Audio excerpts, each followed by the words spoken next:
నాకెప్పుడు ఒక డౌట్ ఉండేది, మన సమాజం ప్రేమకు ఏగించుకుంటుంది కానీ రాధాకృష్ణుల ప్రేమకు మాత్రం వెళ్ళి మరీ మొక్కుతుందని. నిజానికి ఇదంతా డిసిషన్ నుండి పుట్టుకొచ్చిన కాన్సిక్వెన్సెస్ అంతే. పాజిటివ్గా ఉంటే మనుషులకు నచ్చుతుంది, నెగిటివ్గా ఉంటే నచ్చదు, సింపుల్. ఇవాళ రేపు ప్రేమ అంటే తిని డిసప్పాయింట్ అయిన బిర్యానీ లాంటిది. బాగా ఆకలి ఉందని బాగా తినకూడదు, గ్యాస్ అవుతుంది. ఎంత తినాలో అంతే తినాలి. ఒక డిటాచ్మెంట్ మెయింటైన్ చేయాలి. ఎందుకు తెలుసా?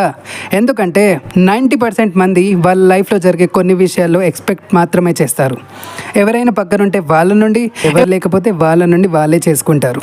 ఎందుకు తెలుసా? చిన్నప్పటి నుండి వాళ్ళు బౌండరీస్ సెట్ చేయడం నేర్చుకోలేదు. ఏ సబ్జెక్ట్కి ఎంత టైం కేటాయించాలో ఎవరు వాళ్ళకి చెప్పలేదు.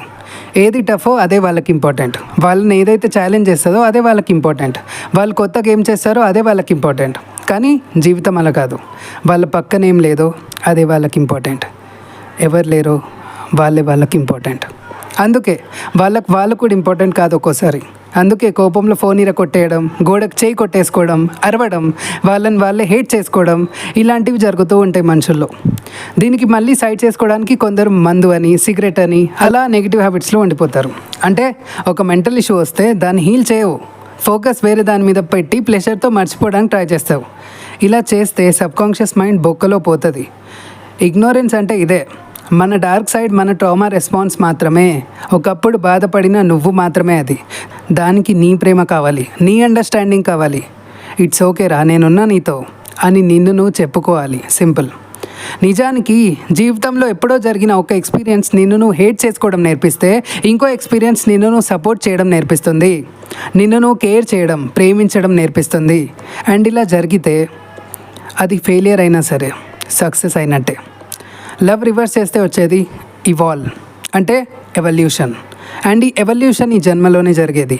ఈ జన్మలోనే ఇంకో జన్మ ఎత్తడం లాంటిది ఇది. అండ్ ఈ కొత్త జన్మలో మీరు ప్రేమ మాత్రమే కాదు, దేవుడిని కూడా చూడగలరు, అర్థం చేసుకోగలరు, తెలుసుకోగలరు.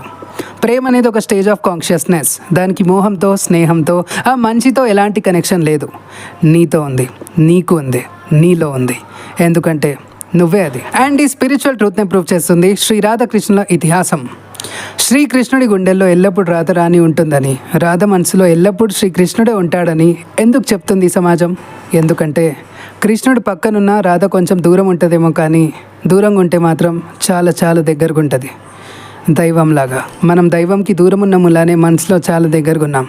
బహుశా అందుకే మనం దైవభక్తికి దగ్గరకు అయిపోతాం. ఈ కొత్త జన్మలో మనం వచ్చింది ఎక్కడి నుండి అండ్ వెళ్ళబోయేది ఎక్కడికో తెలుసుకుంటాం, గుర్తు చేసుకుంటాం. హరే రామ, హరే కృష్ణ, జై శ్రీకృష్ణ.